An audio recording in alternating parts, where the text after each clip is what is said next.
स्वागत है आपका हमारे YouTube channel IGNOU study classes में।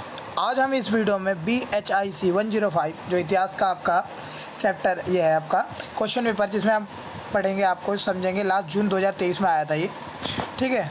ये आपका भारत का इतिहास थर्ड वाला है, जिसमें लगभग 750 से 1206 CE में समझा रखा है। इसमें आपका टोटल 5 क्वेश्चन करने हैं, 400 शब्दों में लगभग लिखने हैं। मैंने इस क्वेश्चन में आंसर पॉइंट टू पॉइंट समझाया है, आपको इसे बाकी अपनी लैंग्वेज में लिखना है, ठीक है। मेन पॉइंट्स यही लिखना है आपको, बाकी उसे अपनी लैंग्वेज में पूरा एक्सप्लेन करना है। आपने पढ़ तो रखा ही होगा। आपका जो भाग फर्स्ट है, हर भाग में कम से कम आपको 2 क्वेश्चन करने कंपल्सरी। ऐसा नहीं है कि आपने भाग में 4 क्वेश्चन कर लिए, बाकी का एक दूसरे भाग से करोगे, नहीं। जैसे कि पहला भाग में हमने दे रखा है कि पूर्व मध्यकालीन भारत के इतिहास लेखन में इतिवृत्त या वंशावलियों के महत्व पर एक लेख लिखना। मतलब इसमें बताना है कि जो पहले के मध्यकालीन भारत के इतिहास थे उसमें क्या महत्व था वंशावली और इतिवृत्त का।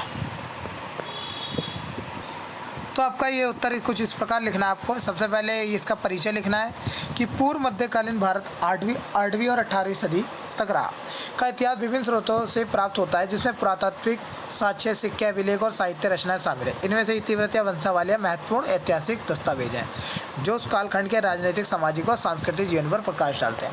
इतिवृत्त का अर्थ और महत्व क्या होता है ये समझ लीजिए। इतिवृत्त किसी राजा या शासक के शासनकाल की घटनाओं का कालानुक्रमिक विवरण है। ये विवरण आमतौर या प्रस्तुति या स्तुतिपरक शैली में लिखे जाते हैं और शासक की उपलब्धि और विजयों पर ध्यान केंद्रित करते हैं। इतिहासकारों के लिए इतिवृत्त महत्वपूर्ण क्यों है? क्योंकि वह राजनीतिक घटनाओं का एक विस्तृत और क्रमबद्ध विवरण प्रदान करते हैं, जैसे कि युद्ध, विद्रोह, राज्याभिषेक और मृत्यु। शासकों के प्रशासनिक कार्यों के बारे में जानकारी देते हैं, जैसे कि कानून बनाना, कर लगाना और न्याय का प्रशासन करना। सामाजिक और आर्थिक स्थितियों के बारे में संकेत देते हैं, जैसे कि कृषि, व्यापार, सामाजिक रीति रिवाज, सांस्कृतिक विकास के बारे में जानकारी देते हैं, जैसे कि कला, साहित्य और धर्म। वंशावली का अर्थ और महत्व क्या है? वंशावली किसी राजवंश या परिवार के सदस्यों की सूची है जो पीढ़ी दर पीढ़ी, मतलब वंश, एक वंश से दूसरा वंश उसका चलता है, जैसे जन्म से विवाह और मृत्यु का विवरण प्रदान करते हैं। वंशावली इतिहासकारों के कुछ महत्वपूर्ण कारण है, क्योंकि वह राजवंशों और परिवारों के बीच संबंध को समझने में मदद करते हैं। शासकों के उत्तराधिकारी का पता लगाने में सहायक होते हैं। जनसंख्या की रुझानों के बारे में जानकारी देते हैं, जैसे कि जीवन प्रत्याशा और मृत्यु दर। सामाजिक गतिशीलता के बारे में संकेत देते हैं, जैसे कि वर्ग और जाति के आधार पर सामाजिक स्थिति में बदलाव। उदाहरण के लिए प्रशंसित हर्षचरित बाणभट्ट द्वारा रचित सम्राट हर्षवर्धन की प्रशस्ति। यह पूर्व मध्यकालीन भारत के राजनीति और सांस्कृतिक जीवन के बारे में महत्वपूर्ण जानकारी प्रदान करता है। वंशावली, सूर्य वंशावली और चंद्र वंशावली भारत के राजवंश की वंशावली। ये वंशावली राजवंशों के बीच संबंधों और उनके शासनकालों को पता लगाने में मदद करती है। निष्कर्ष से निकलता है इतिवृत्त और वंशावली पूर्व मध्यकालीन भारत के इतिहास के महत्वपूर्ण स्रोत हैं। वे राजनीतिक, सामाजिक, आर्थिक और सांस्कृतिक जीवन के बारे में बहुमूल्य जानकारी प्रदान करते हैं।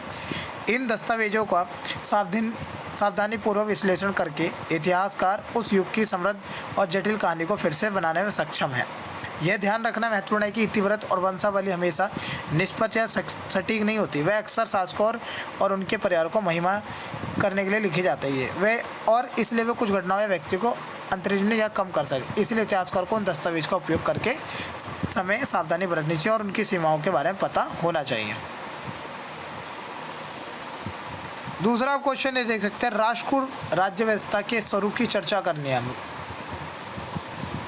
तो आपका राष्ट्रकूट राज्य व्यवस्था का स्वरूप यह है कि ये दक्षिण भारत का एक शक्तिशाली राजवंश था। इसने अपने शासनकाल में एक विशाल साम्राज्य का निर्माण किया, जो उत्तर में गुजरात से लेकर दक्षिण में कर्नाटक तक फैला हुआ था। राष्ट्रकूटों ने कला, स्थापत्य, साहित्य और धर्म को भी प्रोत्साहन किया। राजनीतिक व्यवस्था में राजा आपका राष्ट्रकूट शासन व्यवस्था में राज सर्वोच्च शासक था। वह युद्ध, न्याय और प्रशासन का मुखिया होता था।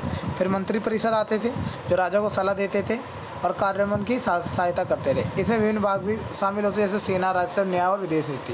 प्रशासनिक विभाग था आपका इसमें, जो ग्रामों में विभाजित था। हर प्रांत पर एक राष्ट्रपति शासन करता था, जिसे राजा ही नियुक्त करता था, ठीक है। और आपका सेना था, राष्ट्रकूटों की सेना शक्तिशाली थी और इसमें पैदल सेना, घुड़सवार, हाथी और रथ शामिल थे। न्याय व्यवस्था थी जो बाकी और राष्ट्रकूटों को बहुत मजबूत बनाती थी, ठीक है। आपका सामाजिक आर्थिक व्यवस्था रखी गई थी। कृषि आपका राष्ट्रकूटों के शासन में कृषि अर्थव्यवस्था का आधार भी थी। किसानों को भूमि उपयोग करने और कर का भुगतान करने का अधिकार था। व्यापार आपका प्रोत्साहन दिया गया आपका वाणिज्य उस पर। धर्म राष्ट्रकूटों ने हिंदू धर्म, बौद्ध धर्म और जैन धर्म का समान रूप से संरक्षण किया। उन्होंने मंदिर, मठों और स्तूपों का निर्माण करवाया। कला और स्थापत्य पे ध्यान दिया। साहित्य, संस्कृत और कन्नड़ भाषा के साहित्य का विकास हुआ। अमोघ प्रथम, जिन्हें त्रिलोचन पल्लव के नाम से जाना जाता है, एक प्रसिद्ध कन्नड़ कवि थे। इनको आप और ज़्यादा अच्छे से लैंग्वेज में लिखना, आपने इसके बारे में और ज़्यादा पूरे एक्सप्लेन करके कि आराम से 400 शब्द तक पहुंच जाए। निष्कर्ष से निकलता है राष्ट्रकूटों ने दक्षिण भारत में एक शक्तिशाली और समृद्ध साम्राज्य का निर्माण किया। उन्होंने राजनीतिक व्यवस्था को मजबूत किया, व्यापार और वाणिज्य को प्रोत्साहन किया, कला, स्थापत्य और साहित्य को विकसित किया और विभिन्न धर्मों का संरक्षण। राष्ट्रकूटों का शासनकाल दक्षिण भारत के इतिहास में एक महत्वपूर्ण युग था। आपका तीसरा क्वेश्चन है, तुर्की आक्रमण के सामाजिक और सांस्कृतिक प्रभाव की चर्चा करनी है आपको। तुर्की आक्रमण का सामाजिक और सांस्कृतिक प्रभाव ने भारतीय उपमहाद्वीप के सामाजिक और सांस्कृतिक प्रदेश पर गहरा पड़ा। इन प्रभावों का सकारात्मक और नकारात्मक दोनों देखा जा सकता है। आपका सकारात्मक मतलब पॉजिटिव क्या प्रभाव पड़ा था? नई कला और स्थापत्य शैलियों का विकास। तुर्कों ने भारत में नई कला और स्थापत्य शैलियों को लाया, जैसे कि इंडो इस्लामिक वास्तुकला, जो भारतीय कला और स्थापत्य पर स्थायी प्रभाव डालते हैं। संगीत और नृत्य के नए रूपों का विकास। तुर्कों ने भारतीय संगीत और नए नृत्यों में नए रूपों को पेश किया, जैसे कि ख्याल और कव्वाली, जो भारतीय शास्त्रीय संगीत और नृत्य का हिस्सा बन गए। भाषाओं का मिश्रण। तुर्की और फारसी भाषाओं का प्रभाव भारतीय भाषाओं पर पड़ा, जिसके परिणामस्वरूप नई शब्दावली और व्याकरण संरचना विकसित हुई। व्यापार और वाणिज्य में वृद्धि हुई। सूफीवाद का भी प्रसार हुआ इसमें। आपका कुछ नेगेटिव प्रभाव पड़े, नकारात्मक प्रभाव कि सामाजिक विभाजन में वृद्धि हुई। तुर्कों ने भारत में सामाजिक विभाजन को बढ़ा दिया, क्योंकि उन्होंने हिंदू और मुस्लिम बीचों के भेदभाव किया। धार्मिक हिंसा हुई। आपका मंदिरों मूर्तियों को तोड़ा गया, धर्मांतरण किया गया। जात पात प्रथा का मजबूतीकरण किया गया कि जात पात ज़्यादा बनाया गया। स्त्रियों को स्थिति में गिरावट करी, स्त्रियों को और ज़्यादा बेकार करा गया। कृषि व्यवस्था पर बोझ बनाया गया, भारी कर लगाए गए। ठीक, निष्कर्ष क्या निकलता है? तुर्की आक्रमण का भारतीय उपमहाद्वीप में सामाजिक और सांस्कृतिक जीवन पर गहरा और स्थायी प्रभाव पड़ा। इन प्रभावों को समझना महत्वपूर्ण है, क्योंकि वे आधुनिक भारत के सामाजिक और राजनीतिक परिदृश्यों को आकार देने से महत्वपूर्ण भूमिका निभाते हैं। ये ध्यान रखना महत्वपूर्ण है कि तुर्की आक्रमणों का प्रभाव क्षेत्र और समय के अनुसार भिन्न होता है। कुछ क्षेत्रों में तुर्कों और प्रभाव अधिक सकारात्मक था, जबकि अन्य क्षेत्रों में यह अधिक नकारात्मक है। इसके अलावा यह याद रखना महत्वपूर्ण है कि तुर्की आक्रमणों का प्रभाव केवल नकारात्मक नहीं था, उन्होंने भारतीय संस्कृति को समृद्ध करने में भी योगदान दिया और भारत को एक अधिक विविध और बहुसांस्कृतिक समाज बनाने में भी मदद की। तो हमने इस पहले भाग में 3 क्वेश्चन कर लिए हैं। अब आपका भाग 2 से हम करेंगे आपका 6वां और 7वां कि चोल नौसैनिक अभियानों के महत्व पर चर्चा करनी है। चोल नौसैनिक अभियानों का महत्व 8वीं से 13वीं सदी दक्षिण भारत का एक शक्तिशाली राजवंश था। इसने अपने शासनकाल में एक विशाल साम्राज्य का निर्माण किया, जो उत्तर में कलिंग मतलब उड़ीसा से लेकर दक्षिण श्रीलंका तक फैला हुआ था। चोलों ने अपनी नौसैनिक शक्ति के लिए विशेष ख्याति प्राप्त की और उन्होंने कई सफल नौसैनिक अभियानों का आयोजन किया। चोल नौसैनिक अभियानों का महत्वपूर्ण निम्नलिखित है कि इन्होंने अपने साम्राज्य को विस्तार करा, फैलाया बहुत। अब ये पढ़ लो क्या क्या लिखा है इसमें। व्यापार और वाणिज्य को बढ़ावा दिया। ठीक है, इस व्यापार को बहुत बढ़ाया। सांस्कृतिक प्रभाव को इनने बहुत बढ़ाया, संस्कृति आपका फैलाया इनने अपना। तकनीकी प्रवृत्ति, बहुत ज़्यादा आपका टेक्निकल चीज़ें लेके आए ये लोग। बहुत सारे युद्ध तकनीकों में सुधार हुए। राष्ट्रीय गौरव आपका, तो इनको आप और अच्छे से एक्सप्लेन करना पूरा। तो निष्कर्ष, चोल नौसैनिक अभियान चोल साम्राज्य के इतिहास में एक महत्वपूर्ण अध्याय। इन अभियानों ने साम्राज्य के विस्तार, व्यापार और वाणिज्य को बढ़ावा देने, संस्कृति के प्रसार, तकनीकी प्रगति को प्रेरित करने और राष्ट्रीय गौरव की भावना पैदा करने में महत्वपूर्ण भूमिका निभाई। चोलों की नौसैनिक शक्ति दक्षिण भारत के इतिहास में एक स्थायी विरासत रही है। ध्यान रखना महत्वपूर्ण कि चोल नौसैनिक अभियानों के कुछ नकारात्मक परिणाम थे। इन अभियानों में युद्ध और विनाश का कारण और उन्होंने विजयी लोगों पर बोझ डाला। इसके अलावा यह याद रखना महत्वपूर्ण है कि चोल नौसैनिक अभियान इतिहास में एक अद्वितीय घटना नहीं थी। अन्य कई राजवंशों ने भी नौसैनिक शक्ति का उपयोग अपने साम्राज्यों पर विस्तार करने और अपने हितों का बढ़ावा देने के लिए किया था।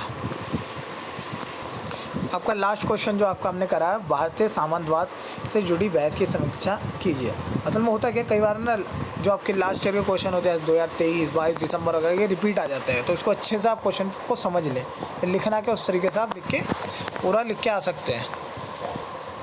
भारतीय सामंतवाद से जुड़ी बहस भारतीय इतिहास में सामंतवाद का अस्तित्व और उसका स्वरूप सदैव विवाद का विषय रहा। इतिहासकारों से इस विषय पर विभिन्न दृष्टिकोण प्रेरित किए हैं, जिनमें से कुछ प्रमुख दृष्टिकोण देखो ये हैं। पारंपरिक दृष्टिकोण, जिसे क्लासिकल फ्लूइडिज्म भी कहा जाता है, 19वीं और 20वीं सदी की शुरुआत दौर इतिहासकारों द्वारा प्रस्तुत किया गया था। इस दृष्टिकोण के अनुसार भारतीय सामंतवाद यूरोपीय सामंतवाद के समान था, जिसमें भूमि के स्वामित्व के आधार पर एक सामाजिक और राजनीतिक व्यवस्था थी।